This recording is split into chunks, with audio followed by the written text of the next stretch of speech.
Welcome, guys. Welcome back to Minko's Corner. I hope you have a great day. Today, we're going to be reacting to another history video. Today, we're going to be reacting to Brexit briefly, which is another video by CGP Graham on a run. By the way, I'm gonna post two videos today, maybe more, but two. I have two videos previewed for today. One of them is this one, and the other one is another video by Epic History TV. This time, we're gonna look at the history of Russia. It's pretty interesting. I want to learn more. There's that. Now, what we're gonna do? I don't know. I know briefly about Brexit. I know, obviously, but I don't know where it stems from. Who came up with the idea? How was it? How was it sort of publicized? The economics of it. I don't know anything about that. I hope we're gonna learn something here. Yeah, if you like my reaction, leave a like, subscribe, and let's go in. It's the British exit from the European Union. It's a thing that's happening. Or maybe not. Or maybe the United Kingdom is falling apart. Yeah, There's it a lot happened. going on, so let's talk about Brexit briefly. First, how do we get here? In the UK, voters for UKIP, the UK Independence Party, grew in number over the last few elections. Now, because the United Kingdom uses a terrible first-past-the-post voting system, UKIP, rather than getting a proportional number of seats in Parliament, largely drained votes from the Conservative Party. So in the 2015 election, Conservatives promised to hold an in-or-out referendum on the EU if they won, presumably to try and sway UKIP voters to their side. The Conservatives did win in what was, by the way, the most unrepresentative election in UK history. Thanks again, First Past the Post. Click here for more details, and the promised referendum was scheduled. With huge voter turnout, Brexit won 52 to 48. So what happens next? Well, the EU has a law called Article 50 saying countries can exit. Basically, it's a press here to leave button. But the Conservative Prime Minister, who promised upon Brexit victory to press it immediately, instead resigned immediately, leaving the UK politically doing nothing. There was talk of a second Brexit no but seriously, it might actually happen if you vote for it, this one's legally binding referendum, or re-electing Parliament. But then the new UK Prime Minister was appointed and she said that wouldn't happen. Presumably, the UK Parliament now needs to pass a yes, we are really pressing the Brexit button law, but they seem to be in no rush. Meanwhile, the EU wants It'd be interesting if we see an updated version of this video. the UK to get on with it, but the UK wants to pre-decide all the details of what an independent UK's relationship with the EU would look like, but the EU doesn't want to talk until the UK actually leaves. Not surprising, because talking before gives negotiating advantage to the UK and talking after to the EU, and since the EU can't force the UK to press the button, there's a sort of negotiating stalemate. Finally, because there's really no procedure for anything, the only correct answer to what happens next is who knows? We are standing in a fog with naught but speculation, so speculation time. Acting as a Brexit bookie, I'm putting 15% odds on the chance of maximum Brexit occurring, where the UK is a fully independent nation with total control over her trade deals and immigration and laws. The UK is to the EU as Brazil is to the EU, just another country. If that probability seems low, what with the new pro-Brexit Prime Minister and with the required I think that happened though. So going maybe against the will of the people and all, here's my reasoning why. Speculation the first. The Conservatives didn't want the UK to really leave the EU. Though they campaigned for the referendum, they were officially neutral on the issue and I suspect privately against. If you think the Conservatives are the more business-friendly party, the UK leaving the EU would be bad news for many businesses that prefer larger economic blocs, like banks. Pre-2015 election, the Conservatives probably thought citizens wouldn't really vote for Brexit so they could safely gamble to sway UKIP voters, but again, surprise, 52 to 48. Even the new Prime Minister, whose all Brexit means Brexit, was against it before she got her current job. Speculation the second, some Brexiteers didn't really want to win either. The Brexit campaign admitted after winning they had zero plans what to do, which sounds a lot like we never planned to win. The leadership of UKIP resigned, an odd choice in what should be a theoretical crowning moment of glory, and after the Conservative Prime Minister resigned, the most prominent Brexiteers didn't want to take the job. Funny that. Also interesting to note, the referendum was set up to have zero legal. So basically, anybody who advocated for the Brexit ended up resigning because they're like, we didn't expect to win.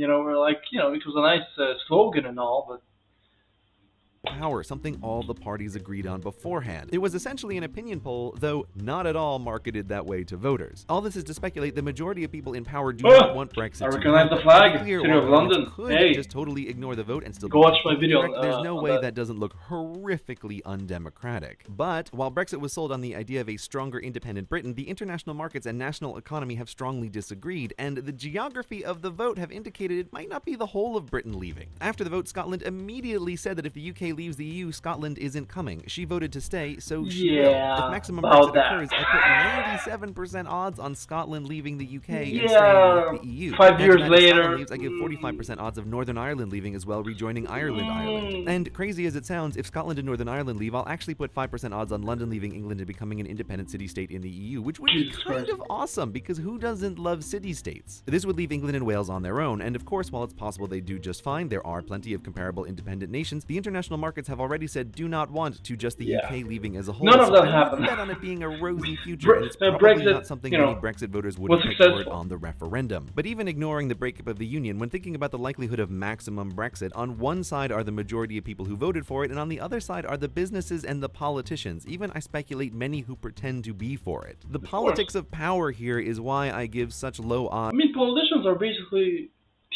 actors. You know, they act the part.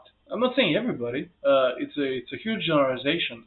You know, I'm sure there are politicians out there who have real beliefs in things, but you know, I mean, there's so many examples. I don't want to get into it, but there's so many examples where politicians, they advocate for a certain point of view over decades, and then at the flip of a coin, when that point of view isn't popular with the public, they're like, you know what? I was with you guys the whole time. Like, what the hell are you talking about? Odds to maximum Brexit, and why I give 30% odds to the second option. Literally, nothing happens. The UK government plays the stalling game forever, pretending to move forward while doing nothing. This politically tumultuous time becomes a trivia fact for a future video about how the UK has been in the process of leaving the EU for 100 years, like when countries sometimes discover they're technically still at war because there's an old declaration they forgot to annul. It's not a great outcome because governments and businesses and people don't like uncertainty, but never underestimate the human ability to procrastinate on paperwork. Even Miss Brexit means Brexit is also Miss mustn't be too hasty about actually pressing the Article 50 button. But the last option I think is the most likely, 55% odds on a non-Brexit Brexit. The European Union has many asterisks and layers to her membership. The UK could leave the European Union, slide over into the European Economic Area, and be technically correct that she's left the EU. Actually, before this whole brouhaha, the UK had arranged a deal with the EU to become more like an EEA member. That was dropped once the referendum started, but that deal is lying on a table somewhere. Just saying. This would be the most pure compromise, leaving both sides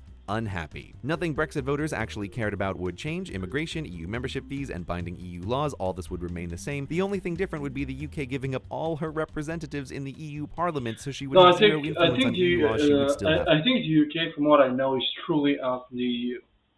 I know there still linked economically. I'm gonna assume yes, but I mean now there's the talk about this new alliance, and a subscriber of mine suggested a video about Kanzak, about Canada, New Zealand, Australia, and the UK Canaadian alliance. I'm gonna watch the video. Don't worry, I know about you guys. But yeah, I don't know if they're completely out. I doubt it. To follow, which is not something pro-EU voters probably wanted either. But nonetheless, I give the greatest odds of this happening because nothing would change for businesses, making them happy, and for politicians, it's a face-saving maneuver to have listened to the people and to leave while doing neither and possibly avoiding the breakup of the United Kingdom. Who wants to be Prime Minister during that? In conclusion, none of these outcomes are clean wins. The first is very probably the end of the United Kingdom and goes against what seems to be economic self-interest, but maybe not, who knows? And the other two go against, like, the idea of democracy. The UK stands at a path that splits into many futures. Maybe the EU burns herself to the ground due to all her problems and Wales Glen rises from the ashes a mighty phoenix. Maybe the UK gets the worst of everything. Maybe literally nothing changes. Which leads where? Which is the best? It's impossible to know. The UK can only stand in the fog, speculate, and pick a path. Good luck, United Kingdom. Yeah. Whatever you choose to do. A few years go by and everything's different. uh, this was a very good video. The problem with those kinds of videos that were made in 2016 is that we already know the outcome. But what really shocks me is what I think the worst outcome for the EU was that Britain was able to leave. The reason why I'm saying that is because it creates a precedent from now on that any other EU member who's dissatisfied, who it's popular vote to leave, will leave. There's a precedent already. It's not like the UK was the first. If France and Germany leaves, it's over. So I don't know where the EU is gonna go from here. To be honest, are they gonna? I don't know. Anyways, I hope you enjoyed this video. If you did, like, subscribe. It will mean a lot to me, and I'll see you guys the next time. See ya.